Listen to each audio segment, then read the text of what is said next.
você dá um toque aqui, sabe quando eu consigo ouvir o...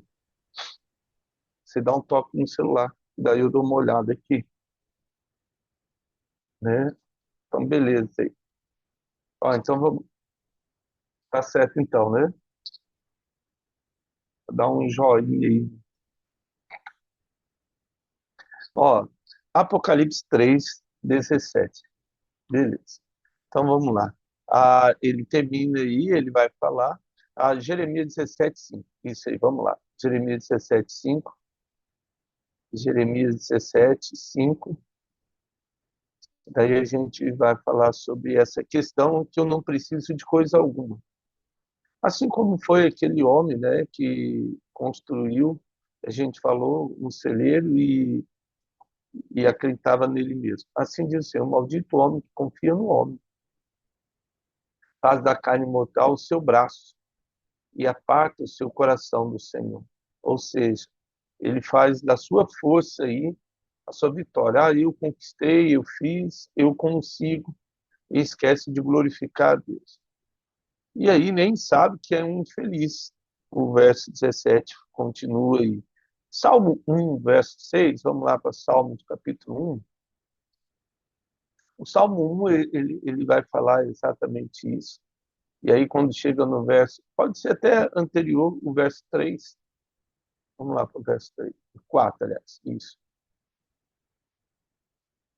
Ele vai dizer assim: os ímpios não são assim, são, porém, como a palha e o vento dispersa. Por isso, os perversos não prevalecerão no juízo, nem os pecadores na congregação do justo.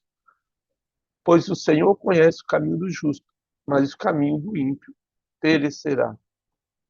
Ou seja, tudo que o homem faz por conta própria, né, ele acaba tendo uma satisfação pessoal, uma satisfação muito pequena.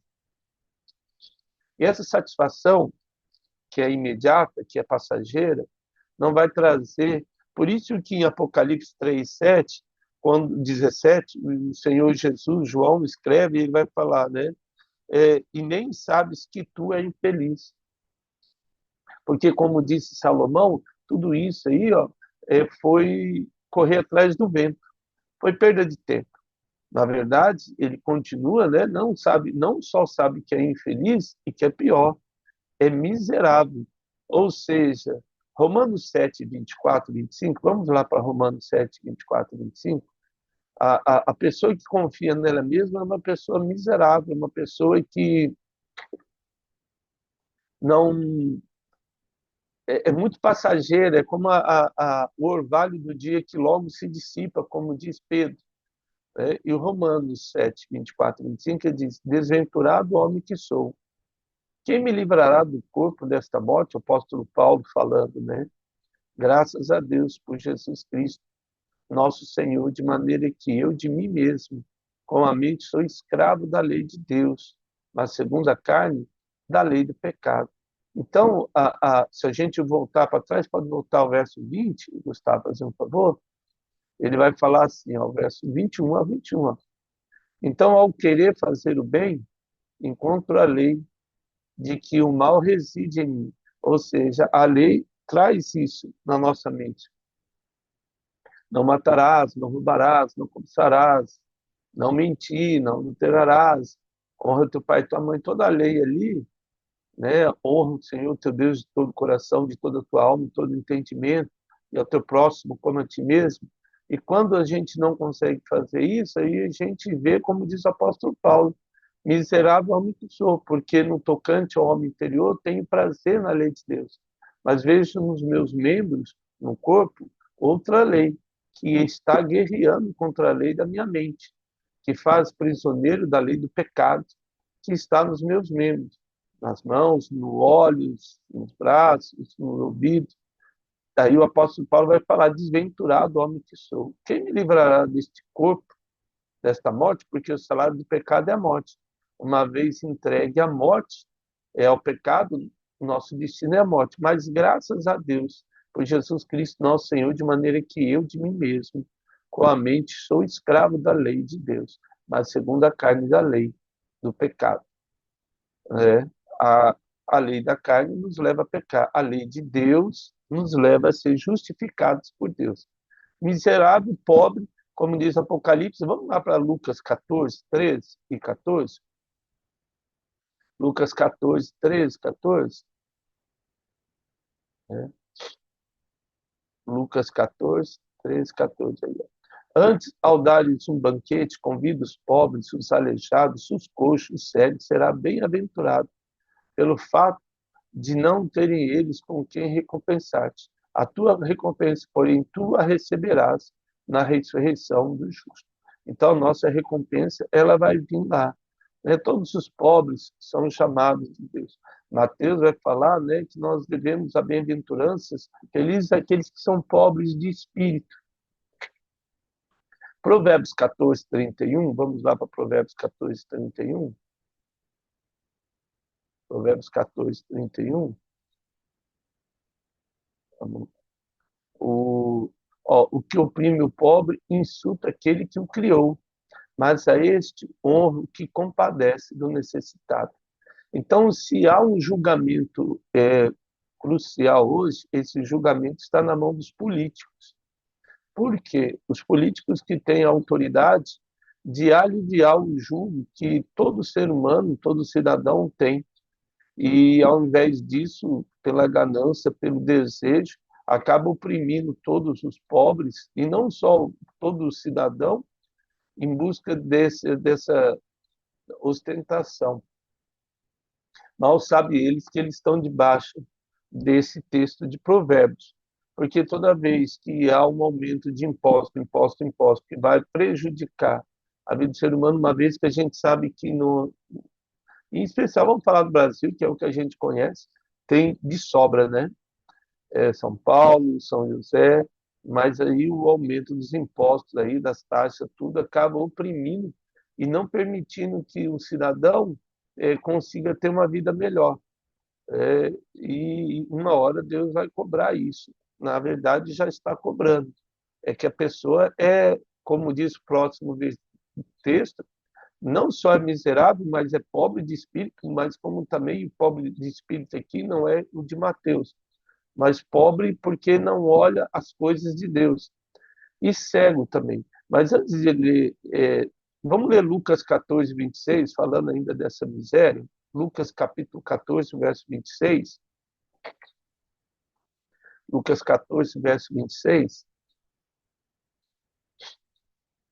Ah, isso é importante, né? Mandar esse texto aí para os nossos políticos aqui.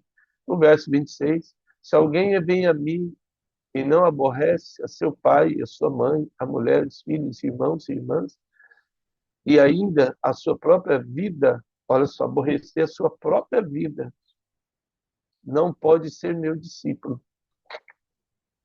E qualquer que não tomar a sua cruz e vier por mim, não pode ser meu discípulo. Pois qual de vós, pretendendo construir uma torre, não se assenta primeiro para calcular a despesa e verificar se tem os meios, né, para concluir, para não suceder que, tendo lançado, né, os alicerces e não a podendo acabar, todos os que vierem sombra dele, dizendo: este homem começou a construir e não pôde acabar. Então ele vai falando essa questão, andar com Deus, né, tem essa questão de nós aborrecermos a nós mesmos. Aquele texto que a gente leu de Paulo aos Romanos, o nosso corpo aí, nossa carne milita contra o espírito.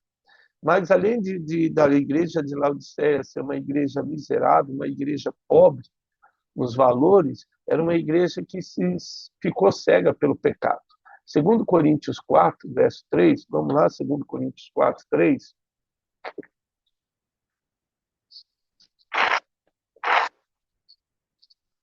Segundo Coríntios capítulo 4, verso 3, 4, a palavra do Senhor, nos quais Deus desse século cegou o entendimento dos incrédulos.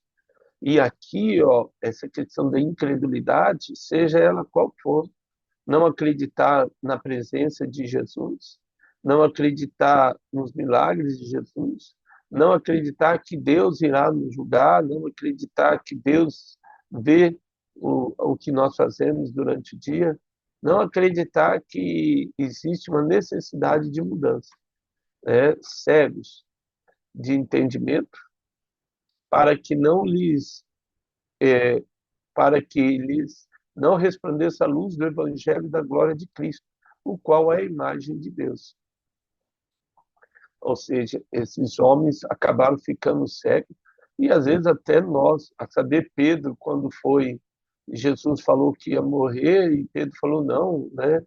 Eu morro antes. E aí Jesus fala, Pedro, hoje tu vai me negar 3 vezes antes que o galo cante pela segunda vez. E aí Pedro, né, estava cego ali por um momento, né, e acabou realmente, infelizmente, traindo o Senhor Jesus. Efésios capítulo 4, verso 17 e 18. Efésios capítulo 4, verso 17 e o verso 18. A palavra do Senhor, 17 e 18. Ó, isso, portanto, digo, e no Senhor testifico, que não mais andeis como também andam os gentios, na vaidade de seus próprios pensamentos, obscurecidos de entendimento, alheio à vida de Deus, por causa da ignorância em que vivem pela dureza do coração, os quais, tendo se tornado insensíveis, se entregaram à dissolução, para com avidez cometerem toda sorte de impureza. Então, mas não foi assim que aprendeste de Cristo, se é que de fato tende ouvido e nele fosse instruído segundo a verdade de Jesus, né? Então, toda vez que nós vemos essa palavra aí, nós vamos ver que o povo tem sido cegado pelas paixões do mundo, pelaquilo que o mundo oferece. A, eita, o que vai acontecer? Nós vemos que essa questão da rede social, ela incentiva essa questão da ostentação, é, da vaidade, da promiscuidade, libertinagem, da, da, da crueldade, né? As pessoas olham e multiplicam violências que vêm, né? E toda sorte de injúria, blasfêmia, toda sorte de concupiscência, do engano, né? E Deus fala para nos renovarmos no espírito, né? A, Despojando-nos do velho homem, que se corrompe segundo a concupiscência do engano, e vos renoveis no espírito, no vosso espírito. Então a gente percebe que o homem tem se deixado enganar e cegado pelo aquilo que ele vê no mundo. É como a semente que caiu na beira do caminho, no meio dos espinhos. O mundo a cegou e ela não veio dar fruto. Isaías capítulo 6 e 10, o profeta vai falar isso. Uma vez cego, uma vez pobre e miserável que somos, é só o Espírito Santo. Isaías 6:10. Isaías capítulo 6, verso 10. Uma vez que a gente entende isso, Isaías, ele vê isso, torna insensível o coração deste povo, endurece os ouvidos e fecha-lhes os olhos, para que não venha ele a ver com os olhos e ouvir com os ouvidos, e entender um coração e pior, e se converta e seja salvo, né? O homem, com o seu pecado, vai se tornando insensível, ele ouve até a palavra, ele vê os milagres de Deus, mas não entende com o coração, porque seu coração está contaminado com o pecado. E aí, uma vez contaminado, nós nos tornamos nu, como diz Apocalipse. Onde vai ver que está nu? Gênesis 3:7. Primeira vez que o homem entendeu Gênesis 3:7, que diz lá, vi que estava nu, no pecado. Mas pode ir para Levítico, né? Levítico 18:6, Gustavo, né? Esse texto de Gênesis é bem conhecido, né? Gênesis 3:7, onde Deus chama Adão, e Adão, onde está? Vi que estava nu e me escondi. A nudez mostra essa questão o do pecado. O pecado nos acusa. E o problema de Adão, que ele antes estava nu, nunca se incomodou, mas o pecado trouxe a vergonha, trouxe a culpa. E aí ele se escondeu de Deus. Aí uma parte ruim da nossa vida é durante o pecado se esconder de Deus. Nós temos que nos despojar e ficar nu na presença de Deus para que possamos ser curados. Levítico 18, 6, 18, ele vai dizer assim: ó, nenhum homem se chegará a qualquer parente da sua carne para lhe descobrir a nudez, eu sou Deus. Não descobrirá a nudez do teu pai, da tua mãe, ela é tua mãe, e não lhe descobrirá a nudez. Não descobrirá a nudez da mulher do teu pai, e a nudez do teu pai, a nudez da tua irmã, filha do teu pai, filha da tua mãe, nascida em casa, fora de casa, a sua nudez não descobrirá. A nudez da filha do teu filho, ou da filha da tua filha, a sua nudez não descobrirá, porque é a tua nudez. Não descobrirá a nudez da filha da mulher de teu pai, gerada de teu pai. Ela é tua irmã. A nudez da tua irmã, não a irmã do teu pai, não descobrirá. E ela é parente do teu pai. A nudez da tua irmã e da tua mãe não descobrirá, pois ela é parente da tua mãe. A nudez do teu irmão, de teu pai, não descobrirá, não chegará a sua mulher e ela a sua tia. A nudez da sua nora não descobrirá, e ela, a mulher do teu filho, não descobrirá a nudez. A nudez da mulher do teu irmão não descobrirá, e a nudez do teu irmão, a nudez de uma mulher de sua filha, não descobrirá, e não tomarás da filha de seu filho, nem a filha da filha, para não descobrir a nudez. Parentes são, maldade é. Então, assim, a, tudo que o pecado tem gerado, essa questão de incesto, essa questão de sensualidade, tudo que contamina, Deus dá um alerta lá, né? Essa questão do pecado, do incesto, né? E ele termina aí, ó, e não tornarás com a tua mulher outra, de sorte que ele seja, aí pode baixar aí, seja rival, descobrindo sua nudez com ela durante a sua vida. E assim por diante, né? Isa, Ezequiel 16:37, vamos lá? E depois ele vai falar de uniões abomináveis, depois pode ler isso aí, né, de Levítico. É uma santidade nessa questão da intimidade que Deus traz. Evita muitas complicações, não só biológicas, como emocionais também. É, e não preciso nem dizer espiritual. Ezequiel 16:37, o verso 37 de Ezequiel, ele vai dizer assim, ó, eis que ajuntarei todos os teus amantes, com os quais se deleitaste, como também todos os que amaste. Com todos os que aborrece, ajuntá-lo-ei em todas partes contra ti, e descobrirei as tuas vergonhas diante deles, para que todos a vejam. Então, ali, Ezequiel vai trazer sobre Israel essa questão, né, de se expor. E ele expõe mesmo, né? Nada fica encoberto diante de Deus. Quando a gente lê lá até a Eclesiastes, fala bem disso aí, a gente já leu, mas é legal, porque Eclesiastes capítulo 12, né? Ah, o, o verso 13, diz Eclesiastes 12, verso 13, olha só o que diz. De tudo o que se tem ouvido, a suma é teme a Deus e guarda. Esse é Provérbios 1:8, começa assim, né? O princípio do saber é o temor do Senhor.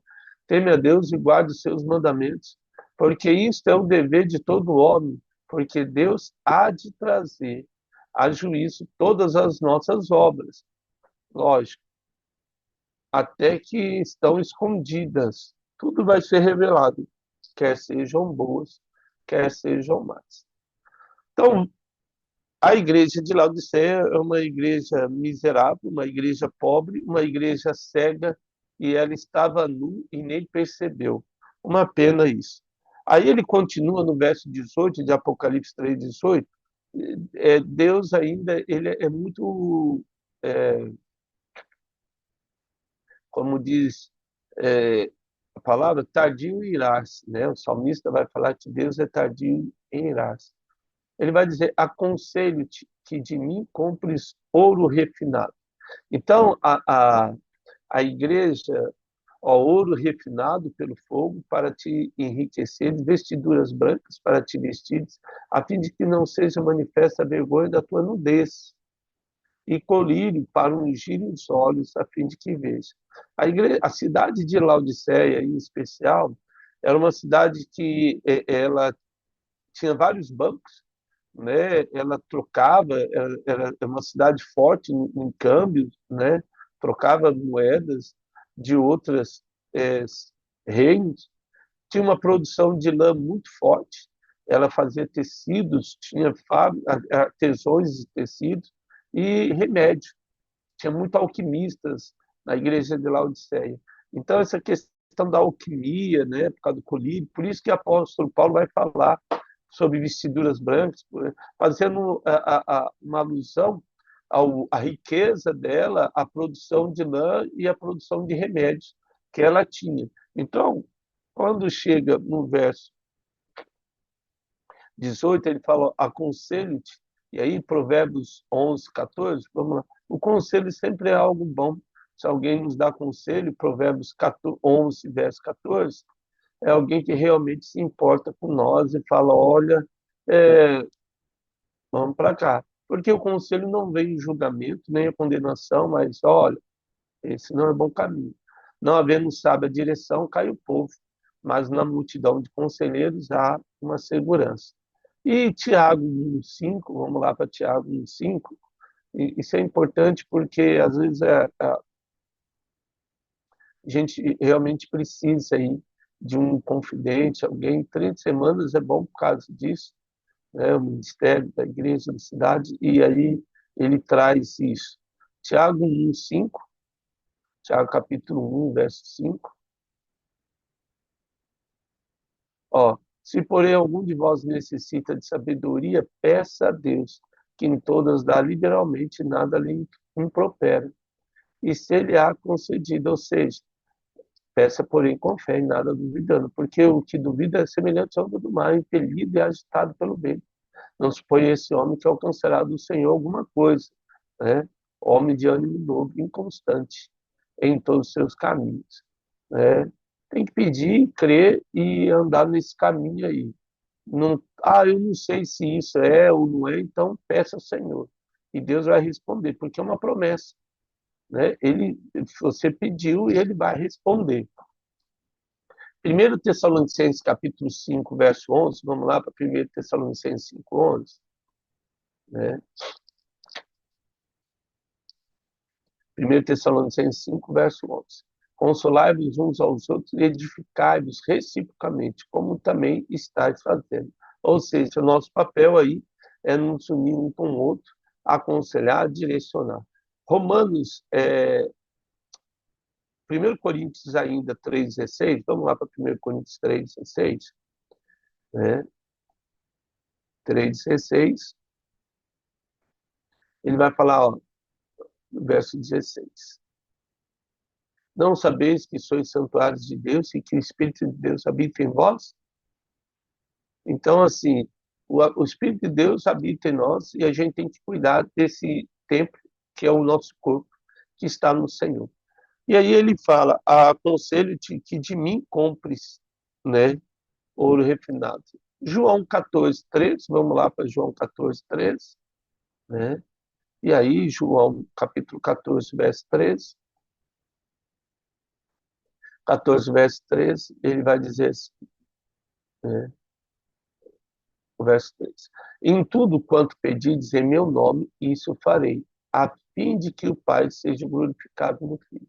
Tudo que a gente pede, então, em nome de Jesus, nós glorificamos o nome de Deus. E tudo que a gente pede, né, ele fala: sugiro e aconselho que compre de mim ouro refinado. Vamos para Isaías 13, Isaías capítulo 13, o verso 12, 14, Isaías capítulo 13, verso 12, 14. Olha só o que diz a palavra, o verso 12 até o 14. Farei que os homens sejam mais escassos do que o ouro, puro, mais raros do que o ouro de fino. Portanto, farei estremecer os céus e a terra será sacudida do seu lugar por causa da ira do Senhor dos Exércitos e por causa do dia do ardente furor. Cada um será como a gazela que foge e como o rebanho que ninguém recolhe. Cada um voltará para o seu povo e cada um fugirá para a sua terra. Quem for achado será traspassado, e aquele que for apanhado cairá à espada. Suas crianças serão esmagadas perante ele, e a sua casa será saqueada, e a sua mulher violada. Todos os países que entram em guerra aí, a gente estava vendo a invasão da Rússia na Ucrânia, tem uma ONG, e ela é Médicos Sem Fronteira, e eles estavam falando o número de jovens, né, crianças que estavam grávidas que foram violentadas pelo exército russo lá. É triste isso, porque a gente vê isso se cumprindo, e ainda mais na grande tribulação, isso vai ser a nível mundial, né? Um nível mundial, e parece que não está muito longe disso acontecer, por causa da loucura aí de alguns homens que querem, não sei, não sei. Aliás, a gente sabe, mas é inconcebível. Triste isso aí, né? Um povo perdido na própria ganância, tão cego, tá tão cego que não enxerga o mal que eles estão fazendo para toda a humanidade, para os filhos de Deus. É. Então, assim, nós temos aí, Deus fala, olha, compra ouro refinado, e aí, passado pelo fogo. Vamos lá para Levítico 10:2. Levítico, vamos ler Levítico. A gente lê outros textos, vamos ler Levítico 10:2. O verso 2, ele vai falar na construção, ó, então saiu o fogo diante do Senhor e consumiu e morreram perante o Senhor. E falou Moisés, Nadab e Abiú, né, que ofereceram fogo estranho ao Senhor, aí veio fogo mesmo. Isto é que o Senhor disse, mostrarei a minha santidade naqueles que se chegarem a mim, e serei glorificado diante de todo o povo. Porém, Arão se calou, porque lógico eram os filhos dele que tinham acabado de morrer, né? Deus passar tudo pelo fogo. Nós já lemos lá em 1 Coríntios esse texto, né? Para que a gente possa ser rico diante do Senhor, né? Vamos ler 1 Timóteo 6, verso 9 e 10. 1 Timóteo 6, verso 9 e 10. Tem outros textos também, vou colocar na apostila, mas como são vários textos, eu vou acelerar aqui e a gente ficar pelo menos um versículo aí, para não demorar, né? 1 Timóteo 6, 9 a 10, ele vai dizer assim, ó, olha, os que querem ficar ricos caem em tentação, por causa da ganância, né? Não é pecado ter dinheiro, não é esse o problema. Mas quando a riqueza se torna o senhor da nossa vida, aí já é. E cilado, e muitas concupiscências insensatas, perniciosas, as quais afogam o homem na ruína e na perdição. Né? Tá aí. Porque o amor ao dinheiro é a raiz de todos os males, e alguns nessa cobiça se desviaram da fé e a si mesmo se atormentaram com muitas dores. Ele vai falar de Demas, né? O apóstolo Paulo vai falar de Demas, que amando o presente século saiu do evangelho pela ganância, pela assim, que você, a pergunta é, Davi vai falar isso, Deus não me dê muito para que eu não venha se esquecer do Senhor e nem pouco para que não venha murmurar. Às vezes a